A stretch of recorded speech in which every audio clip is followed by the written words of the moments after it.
안녕하십니까. 법이랑 경매랑 TV의 김동진입니다. 반갑습니다. 드디어 구하라법이 제정이 되었습니다. 엄밀히 말하면 그 민법 안에 하나의 조문이 신설이 되었죠. 지난 8월 28일 법무부는 자녀의 양육 의무를 다하지 않은 부모가 자녀의 상속을 받지 못하게 하는 내용의 민법 개정안, 이른바 구하라법이 국회 본회의를 통과했다고 발표했습니다. 여러분 잘 아시다시피 2019년이죠. 구하라 씨가 사망한 후에 구하라 씨의 어머니가 상속분을 요구하면서 갈등이 생겼습니다. 당시 구하라 씨 어머니는 구하라 씨가 9살 때 집을 나간 후 한 번도 연락을 하지 않았으며 자녀에 대한 기본적인 양육 의무를 이행한 적이 없었음에도 상속인으로서 권리를 주장했고, 이러한 구하라 씨 어머니 행동에 대해서 구하라 씨의 친오빠가 국민청원에 글을 올리게 되면서 세상에 알려지게 되었죠. 구하라 씨의 어머니 행동은 사회적 공분을 샀었고요. 상속 결격 사유에 대한 조항의 이 개정 필요성에 대해서 많은 국민들이 공감했습니다.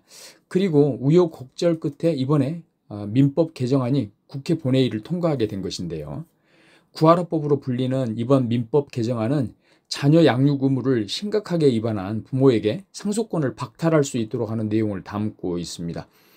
이번에 구하라법으로 해서 우리 민법 안에 들어온 게 민법 1004조의 2입니다. 1004조의 2.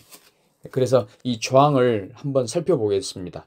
1004조의 2, 제목이 상속권 상실 선고입니다. 1항. 피상속인, 여기서 피상속인은 그러니까 망자죠. 예를 들면 구하라 사건에 있어서는 구하라 씨겠죠. 피상속인은 상속인이 될 사람이 피상속인의 직계 존속으로서, 그러니까 예를 들면 구하라 씨, 어머니 같은 경우 이렇게 망자의 부모가 다음 각호의 어느 하나에 해당하는 경우에는 1068조에 따른 공정증서에 의한 유언으로 상속권 상실의 의사표시를 할 수 있다. 그러니까 예를 들면 피상속인이 죽기 전에 유언으로 내 부모는 나에 대한 의무를 다하지 않았기 때문에 나에 대해서 상속을 할 수 없어, 받을 수 없어, 이렇게 공정증서에 의한 유언으로 상속권 상실의 의사표시를 할 수 있습니다. 이 경우 유언 집행자는 가정법원에 그 사람의 상속권 상실을 청구해야 되고, 1호 피상속인에 대한 부양 의무를 중대하게 위반한 경우, 그 다음 2호 피상속인 또는 그 배우자나 피상속인의 직계 비속에게 중대한 범죄 행위를 하거나 그 밖에 심히 부당한 대우를 한 경우, 두 가지 중에 하나에 해당하면 상속권을 상실시킬 수 있다. 2항. 제1항의 유언에 따라서 상속권 상실의 대상이 될 사람은 유언 집행자가 되지 못한다. 당연하죠. 상속권 상실될 사람이 유언 집행자가 되어서는 당연히 안 되겠죠. 3항. 제1항에 따른 유언이 없었던 경우, 유언 없이 만약에 이제 사망할 수도 있죠. 그죠? 그러면 공동 상속인은 피상속인의 직계 존속으로서 다음 각호 사유가 있는 사람이 상속인이 되었음을 안 날로부터 6개월 이내에 가정법원에 그 사람의 상속권 상실을 청구할 수 있다. 이해되시죠? 그러니까 지금 문제되는 그 직계 존속 외 공동 상속인이 지금 있다고 가정해 봅시다. 예를 들면 여러분 직계 존속하고 같이 상속받을 수 있는 사람은 배우자죠. 배우자. 이렇게 공동 상속인이 있는데 문제는 그 직계 존속한테 있어. 이런 경우. 근데 그 직계 존속이 상속인이 되었음을 예를 들면 이제 다른 그 상속인이 알게 됐죠. 알게 된 날로부터 6개월 이내에 가정법원에 그 사람의 상속권 상실을 청구할 수 있다. 1호 피상속인에 대한 부양 의무를 중대하게 위반한 경우. 이 가로에 보니까 미성년자에 대한 부양 의무로 한정한다 이렇게 나와 있죠. 그 다음 2호 피상속인에게 중대한 범죄를 하거나 그 밖에 심히 부당한 대우를 한 경우, 둘 중에 하나인 경우에는 어떻게 한다? 그리고 이제 피상속인이 별도 유언도 없었고, 이 경우 공동 상속인은 이 사람이 상속인이 되었음을 안 날로부터 6개월 내에 상실을 청구할 수 있다. 그죠? 그 다음 4항.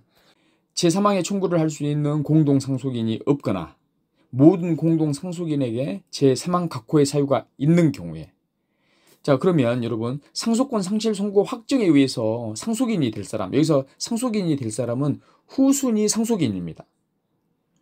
아예 상속권이 없는 사람을 말하는 게 아니라 여러분 상속에 있어서는 순위가 있잖아요. 1순위, 2순위, 3순위, 4순위가 있지 않습니까? 예, 여기서 말하는 상속인이 될 사람은 후순위 상속인을 말합니다.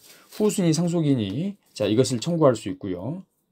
그 다음 5항 가정법원은 상속권 상실을 청구하는 원인이 된 사유의 경위와 정도, 상속인과 피상속인의 관계, 상속재산의 규모와 형성 과정 및 그 밖의 사정을 종합적으로 고려해서 1항, 제3항 또는 제4항에 따른 청구를 인용하거나 기각할 수 있다.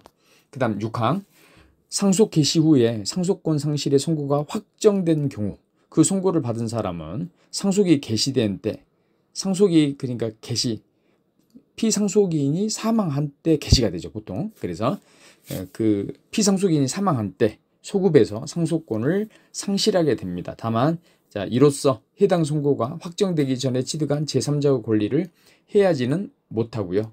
뭐 7항 8항은 그냥 참고로 보시면 되겠고. 자 부칙 한번 봅시다. 부칙 자 1조 이 법은 2025년 1월 31일부터 시행한다. 다만 1004조의 2 있죠. 1004조의 2 개정 규정 및 부칙 제4조는 2026년 1월 1일부터 시행한다. 그러면 26년 1월 1일이니까 그러면 그 전에는 이게 적용될 수 없냐? 적용되기 어렵냐? 그렇지 않습니다. 2조를 보시면 상속권 상실 선고에 관한 적용례라고 해서 제1004조의 이 개정 규정은 특별히 2024년 4월 25일 이후 상속이 개시되는 경우로서 같은 개정 규정 시행 전에 같은 조 제1항 또는 제3항 각호에 해당하는 행위가 있었던 경우에 대해서도 적용한다 이렇게 나와 있죠. 그러니까 정리해 보면 1004조의 2와 관련해서는 자 시행일이 2026년 1월 1일이 맞아요.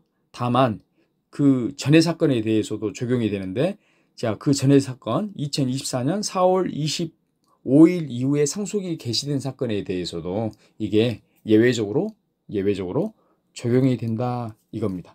아시겠죠? 이렇게만 정리하시면 되겠습니다. 자 어쨌건 우리 상속과 관련해서 예전 우리가 이제 이게 법이다 그리고 당연하다라고 생각했던 것들에 많은 변화가 있는 것 같습니다.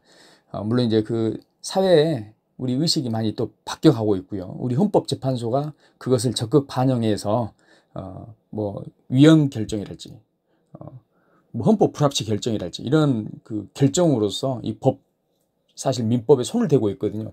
예, 그럼으로써 이런 변화들이 반영이 되고 있는 것 같습니다.